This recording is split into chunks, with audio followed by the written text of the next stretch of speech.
Namaskar. J'espère que tout le monde va bien. Et je vais faire cette vidéo pour une raison particulière, c'est que je sais que beaucoup d'entre vous sont en train de recommencer une période de confinement.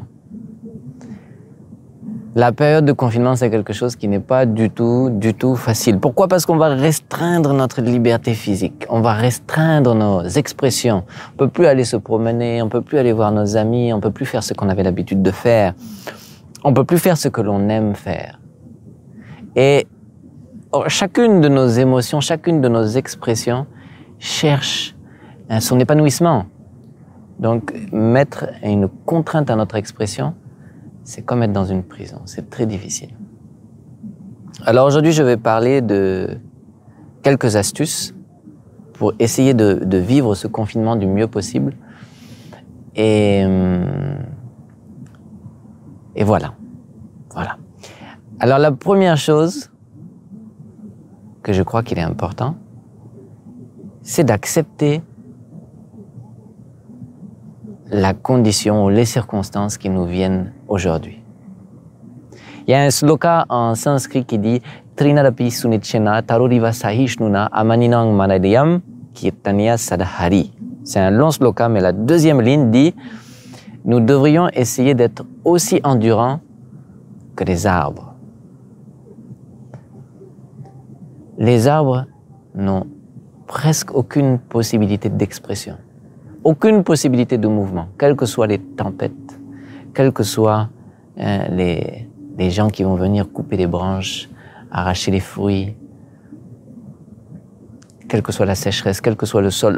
L'arbre ne peut rien faire, il a une seule possibilité d'exister, c'est celle d'endurer. Et parfois, on doit se battre pour changer les circonstances du monde extérieur. Mais parfois, on est obligé de les accepter. Et le seul moyen est celui d'endurer. Et nous avons une capacité phénoménale pour endurer. Si tant est que l'on accepte qu'on va devoir endurer les circonstances dans lesquelles on est et qu'on n'ait pas un projet échappatoire, que si je m'échappe de ces circonstances, alors j'irai bien. Non, maintenant la décision que l'on doit prendre c'est ok, entre ces quatre murs, je vais devoir trouver mon bonheur. J'accepte.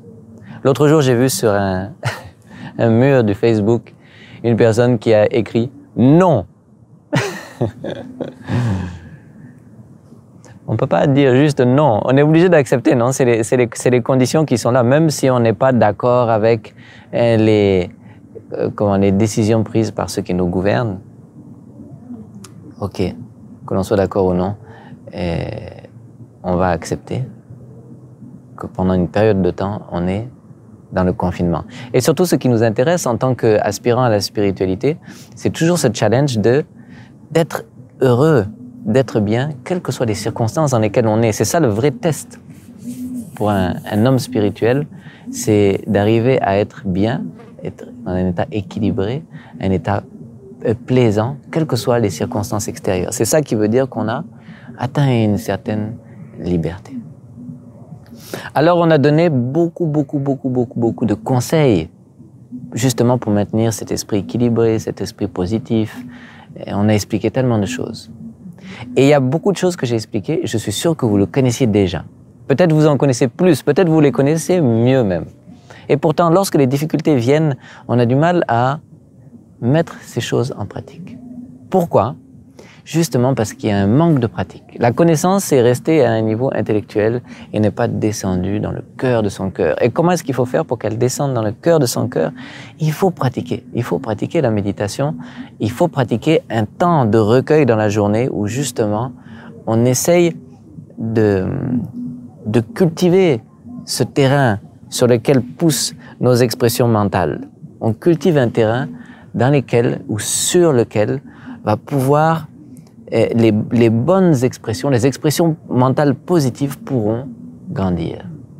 Et sans ce temps où on va se recueillir, où on va méditer, il sera impossible que cette connaissance qui est intellectuelle descende dans le cœur, devienne une réalisation. Et devienne aussi un automatisme. C'est-à-dire, c'est comme si dans votre inconscient, il y a un automatisme pour que dans les difficultés que vous rencontriez, l'astuce ou le regard adéquat vienne remplacer un regard qui nous nuirait, qui nous rendrait négatifs. Donc, les conseils qu'on vous a donnés sur la méditation, la pratique des asanas, la pratique d'une alimentation saine, la pratique d'une routine, vous feriez mieux de le faire. Si vous ne le faites pas, disons que vous comprenez le bon sens qu'il y a derrière ces conseils, mais que vous ne le pratiquez pas, cela ne va pas transformer votre vie. Et vous voulez transformer votre vie pour que même le jour où on vous déclare à nouveau dans le confinement, vous puissiez conserver un équilibre mental. Donc, essayez vraiment de vous établir dans la pratique de la spiritualité, dans la pratique de la culture de la sagesse. C'est tellement important. Maintenant, d'autres astuces peut-être plus concrètes, et je vais en donner quelques-unes que je pense peuvent vous aider. La première, c'est de toujours impliquer votre mental dans des actions, dans des activités positives. On dit un esprit oisif est l'atelier du diable. C'est-à-dire que lorsque vous êtes passif, en fait, la passivité, c'est ça qui est le problème. C'est pas le confinement le problème, c'est la passivité mentale. Donc, de toujours impliquer son esprit dans des activités positives, constructives, qui vont mener qui participent à votre développement, votre développement physique, psychique et spirituel. Alors, première chose, vous faites une routine. Je me lève à 5 heures, je me lève à 4 heures, je me lève à 6 heures, et de 5 heures à 6 heures, je médite. De 6 heures à 6h30, je vais faire des asanas, des postures de yoga. Ensuite, je vais faire un peu de sport. Peut-être ça sera simplement des pompes, peut-être ça va faire du vélo, peut-être si on a l'occasion, si on a la possibilité, aller faire une marche ou aller courir un peu, je vais faire du sport, je vais revenir, prendre mon petit déjeuner. Voilà, là vous avez toute la marge de temps entre le réveil et puis le petit déjeuner. Déjà, il y a une routine qui s'est établie, d'activité positive, où le mental reste actif, proactif dans des bonnes actions. Et puis, après ce temps-là, même si vous êtes à la maison, il y a tellement de choses que l'on peut faire pour continuer sa progression. Par exemple, je pense que tout le monde a accès à Internet, on peut se dire, ok, chaque jour, je vais faire 1 heure d'anglais, puisque l'anglais est devenu la langue internationale, il faudrait comprendre l'anglais. Peut-être qu'on a procrastiné toute notre vie le jour où on devait apprendre l'anglais. C'est le moment est venu, on va apprendre l'anglais. Ou alors, vous voulez vous informer sur certaines techniques qui vont vous aider dans votre travail, dans vos entreprises. Voilà, vous allez avoir un temps de recherche.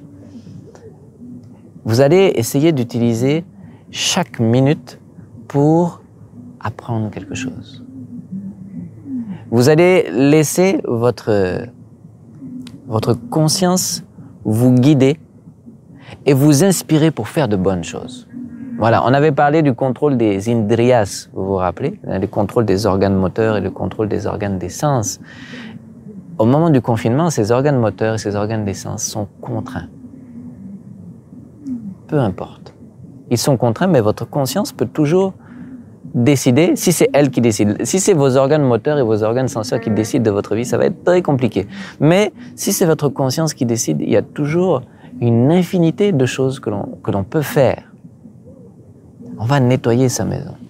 On va nettoyer sa chambre jusqu'à tout ce soit tellement propre, tellement beau, tellement apaisant que vous allez vous sentir bien.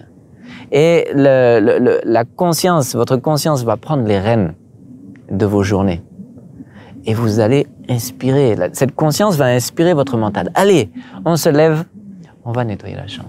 Allez, ça va être bien. Donc il faut cette force de la conscience pour entraîner le mental à faire de bonnes actions. Donc restez toujours actif, restez proactif. Ne soyez pas passif. Ne prenez pas votre téléphone et puis faire dérouler les vidéos de Facebook ou les pages de Facebook ou tout ce qui vient au hasard. Un esprit passif est l'atelier du diable. petit à petit, vous allez voir qu'après 1 heure, 2 heures, vous êtes devenu abruti. Hein, votre énergie de vie, votre énergie vitale est tombée. On avait parlé de l'énergie tamasique dans la vidéo précédente, cette énergie léthargique, cette énergie négative est sûre de venir vous habiter à ce moment-là. Donc, toujours suivre une routine, poser des actions concrètes, positives, même si ce sont des petites actions. Il y avait un grand saint qui s'appelait Aurobindo. Et Aurobindo, je ne connais pas très bien sa vie, mais je sais qu'il a été mis en prison, je ne sais plus pour quelle raison. Il a été mis en prison. Et lors de sa vie, il a passé plusieurs années, je crois, en prison. Hein. Lorsqu'il était en prison, il a commencé à méditer. Donc il était dans sa cellule, il ne peut rien faire, il est complètement contraint. Il a commencé à méditer. Il a commencé à méditer, il a commencé à méditer. Au début, c'était quelques minutes, c'est devenu une demi-heure, c'est devenu 1 heure, c'est devenu quelques heures. Et je crois que après un temps, la plupart des 24 heures d'une journée, il les passait à méditer. Et un jour, il a obtenu une grande réalisation qui a fait que lorsqu'il est sorti de la prison, il est devenu un saint, il a eu des disciples, on appelle Sri Aurobindo. Et lorsqu'on lui a posé la question de comment était la vie en cellule, la vie de prison, il dit que ce n'était pas une prison, c'était un ashram forcé. C'est-à-dire c'était un temple forcé. On m'a mis dans un temple. On m'a forcé à être dans un temple. Et dans ce temple, j'ai pu rendre mon mental introspectif, introverti, et découvrir mon monde intérieur. J'ai pu plonger dans mon monde intérieur et découvrir l'océan de lumière qui s'y trouve. Donc vous avez une opportunité ici pour aller en vous, comprendre comment votre mental fonctionne et aller plus haut, plus loin que le mental et goûter votre conscience, goûter votre âme, goûter l'essence de la vie. Et si vous faites cette découverte, vous allez dire un grand merci au confinement. Donc je vous souhaite vraiment bon courage pour affronter ce reconfinement, ceux qui sont dans le reconfinement. Et puis je voudrais que chacun de ceux qui voient cette vidéo mette un commentaire sous la vidéo pour décrire leurs astuces, comment eux font pour mener à bien ce confinement, pour continuer à maintenir samatha bhava, vous vous rappelez l'équilibre mental, même dans ces temps de confinement, dans ces temps où notre liberté est restreinte. Je voudrais que vous mettiez des commentaires et puis on va s'entraider à surmonter ce moment difficile. Voilà. Et je voudrais en même temps inviter tous ceux qui apprécient nos vidéos, tous ceux qui apprécient le travail qu'on est en train de faire pour essayer d'amener un peu de positivité et un tant soit peu de sagesse dans ce monde, de s'abonner à nos vidéos. Ça aide à les rendre publiques, à les faire circuler. Et je pense que c'est une bonne chose. Je pense que si vous pensez que c'est une bonne chose, si ça a été positif pour vous, c'est bien qu'on arrive à étendre cette parole au plus grand nombre. Voilà. Donc, bon confinement. Je suis sûr qu'avec tous les outils que vous avez, et en plus de votre propre sagesse, vous allez réussir à vivre un confinement dans la plus grande plénitude qui soit. Merci beaucoup. Namaskar.